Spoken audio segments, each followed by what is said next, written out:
17, 18, 16 package number 1 ಕೆಲಸ ಮಾಡಿದ್ದೀವಿ ನಾವು. ಕೆಲಸ ಮಾಡಿ 3-4 ವರ್ಷ ಆಯಿತು. 4 ವರ್ಷ ಆಯಿತು. 4 ವರ್ಷ ಆದ್ರೂ ಬಿಲ್ ಆಗಿಲ್ಲ ಅಂತ ಹೇಳ್ತಿದ್ದಾರೆ ಮಾಲಕರು. ಈಗ ನಾವು ನಮಗೂ ಪೂರ ಪರಿಸ್ಥಿತಿ ಗಂಭೀರ ಆದ. ಹೀಗಾಗಿ ಬಂದು ಮಾಲಕರು ಕೇಳಕ್ಕೆ ಹೋಗಿ ಅವ್ರು ಇಲ್ಲ ಬೆಂಗಳೂರು ಏನಂತ ಬರತಾನು ನಾವು ಅದನ್ನು ಕುಂದ್ರಕ್ಕೆ ನಾವು ಬಯಸಕ್ಕೆ. ಟೋಟಲ್ ಎಷ್ಟು ರೀ ಅಮೌಂಟ್ ಎಷ್ಟು? ಅವ್ರಿಗೂ ನಮ್ಮ ಕೈಯೊಳಗೆ ಏನಿಲ್ಲಪ್ಪ ನಾವು ನೀರೇನೋ ಅದನ್ನೆಲ್ಲ ಇಸ್ಕೋರಿ ಅಂತ ಅಂದ್ರೆ ಸಾಹೇಬ್.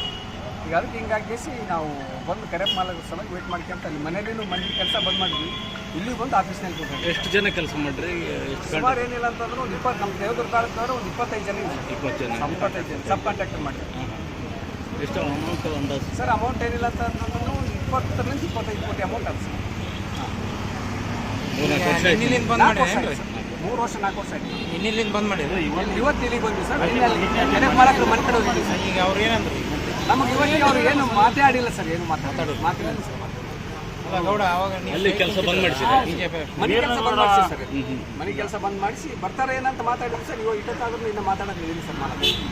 ಈಗ ನಿನ್ನೆ ಬಂದು ನಾವು ಮನೆ ಕಾಮಗಾರಿ ಕರಿಯಪ್ಪ ಮಾಲಕರು ಕಾಮಗಾರಿ ನಿಲ್ಲಿಸಿದ್ದೀವಿ. ಅಲ್ಲಿನೂ ಕೂಡ ನಮಗೆ ಯಾರೂ ಬಂದು ಅದ್ರ ಬಗ್ಗೆ ಇದು ಮಾಡಿಲ್ಲ. ಇವತ್ತು ಬೀಗ ಆಫೀಸಿಗೆ ಬೀಗನ ಹಾಕಿದ್ವಿ. ಅವರು ಎಲ್ಲಿವರೆಗೆ ನಮಗೆ ಪೇಮೆಂಟ್ ಕೊಡ್ತಾರೆ ಅಲ್ಲಿವರೆಗೆ ನಾವು ಆಫೀಸಿಗೆ ಬೀಗ ಹಾಕ್ತೀವಿ. ಕರಿಯಪ್ಪ ಮಾಲಕರು ಸಂಬಂಧಪಟ್ಟಂಥ ಆಸ್ತಿಗಳು ಏನಿದಾವಲ್ಲ ಎಲ್ಲನೂ ಕೂಡ ಬೀಗ ಹಾಕುವಂಥ ಕೆಲಸವನ್ನು ನಾವು ಮಾಡ್ತೀವಿ. ಯಾವುದೇ ಕಾರಣಕ್ಕೂ ಬಿಲ್ ಪಾವತಿ ಮಾಡೋವರೆಗೂ ನಾವು ಹೋಗಲ್ಲ. ಇನ್ನೊಂದೇನಂತಂದರೆ ಇಲ್ಲಿವರೆಗೆ ನಾವೇನು ಸ್ಥಳೀಯ ಶಾಸಕರು MLA ಒಂದು ಗೌರವ ಕೊಟ್ಟು ಅವರ ಒಂದು ಗೌರವಪೂರ್ವಕವಾಗಿ ನಾವು ಇಷ್ಟು ದಿನ ತಡ್ಕೊಂಡಿದ್ದೀವಿ 3 ವರ್ಷ.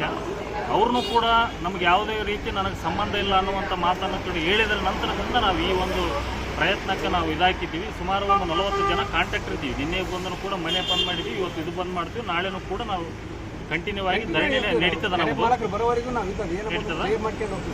ಈಗಾಗಲೇ ಹಿಂದೆ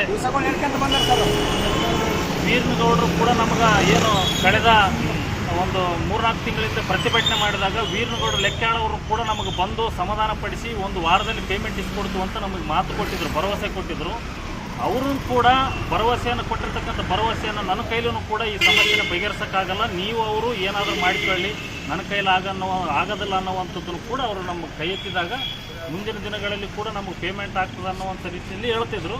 ನಾವು ಕಳೆದ 31 ಈ ತಿಂಗಳು 31 ಹೇಳಿದ್ರು. ನಮ್ಗೆ ಕಳೆದ ತಿಂಗಳು 31ಕ್ಕೆ ಎನಿ ಕಂಡೀಷನ್ ಪೇಮೆಂಟ್ ಕೊಡ್ತೀವಿ ಎಲ್ಲರಿಗೆ ಅಂತ ಹೇಳಿದರು. 31 ಆದ ನಂತರ ಕೂಡ ಮನೆಗೆ ಬಂದು ಭೇಟಿ ಮಾಡಿದಾಗ ನಮಗೆ ಸರಿಯಾಗಿ ಸ್ಪಂದನೆ ನಮ್ಮನ್ನು ಮಾತಾಡಿಸಲಾರದೆ ಕಾರ್ ಎತ್ತಿಕೊಂಡು ಹೋಗೋದ್ರಿಂದ ಈ ಒಂದು ನಿರ್ಧಾರಕ್ಕೆ ನಾವೆಲ್ಲ ಬಂದಿರೋದು.